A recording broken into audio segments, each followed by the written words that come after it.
2024 ஐபிஎல்ல மும்பை இந்தியன்ஸால் அதிக விலைக்கு அடம் பிடிச்சி எடுக்கப்பட்ட ஒரு பிளேயர் தான் ஹர்திக் பாண்டியா.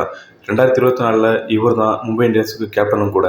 ஆனால் அப்படிப்பட்ட ஹர்திக் பாண்டியாவை 2025 சீசனில் மும்பை இந்தியன்ஸுக்கு தேவையா அப்படின்னு நிறைய மும்பை இந்தியன்ஸ் நிர்வாகிகள் கேள்வி எழுப்பியிருக்காங்க.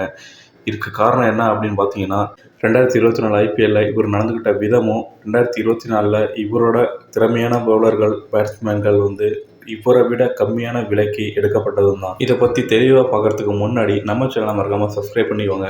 அப்போதான் இதே மாதிரி முக்கியமான தகவல்களை ஒரே நிமிஷத்தில் நீங்கள் தெரிஞ்சுக்க முடியும். 2024 மட்டும்தான் ஹர்திக் பாண்டியா கேப்டனாக இருந்தார். ஆனால் அதுக்கு முன்னாடி ரோஹித் சர்மா தான் கேப்டன். இது வரைக்கும் 5 தடவை ரோஹித் சர்மா தலைமையில் மும்பை இந்தியன்ஸ் கப்பை வாங்கியிருக்காங்க. அதை விட முக்கியம், மும்பை இந்தியன்ஸோட கீ பவுலர் அப்படின்னு பார்த்தீங்கன்னா அது ஜஸ்பிரீத் பும்ரா தான். இவரை விட அதிக விலைக்கு ஹர்திக் பாண்டியாவை அவங்க வாங்கியிருக்காங்க. இன்னொரு பக்கம் முக்கியமான பேட்ஸ்மேன் சூரியகுமார் யாதவ், இவரும் இதே கருத்தை முன்வைக்கிறாரு. இப்போ இவங்க 3 பேரும் சொல்கிற ஒரு விஷயம் என்ன அப்படின்னு பார்த்தீங்கன்னா, ஹர்திக் பாண்டியாவுக்கு கொடுக்கப்படுற அதே விலையை எங்களுக்கும் கொடுக்கணும் அப்படின்னு சொல்லியிருக்காங்க. அப்படி இல்லைனா அவங்க அடுத்த அணிக்கு போகிறதாகவும் தெரிவிச்சிருக்காங்க. அடுத்த வர 2025 ஐபிஎல்ல மும்பை இந்தியன்ஸ் அணி இந்த 3 பேரையும் ஏற்றுக்கிட்டு ஒருத்தருக்கு சப்போர்ட் பண்ண போகிறாங்களா, இல்லை ஒருத்தரை தூக்கிட்டு 3 பேரையும் அணியில் தக்க வச்சுக்க போகிறாங்களா அப்படின்றத பொறுத்திருந்து தான் பார்க்கணும். இந்த தகவல் உங்களுக்கு பிடிச்சிருந்துச்சி அப்படின்னா மறக்காமல் லைக் பண்ணிக்கோங்க. நம்ம சேனலை மறக்காமல் சப்ஸ்கிரைப் பண்ணி வச்சுக்கோங்க. நன்றி.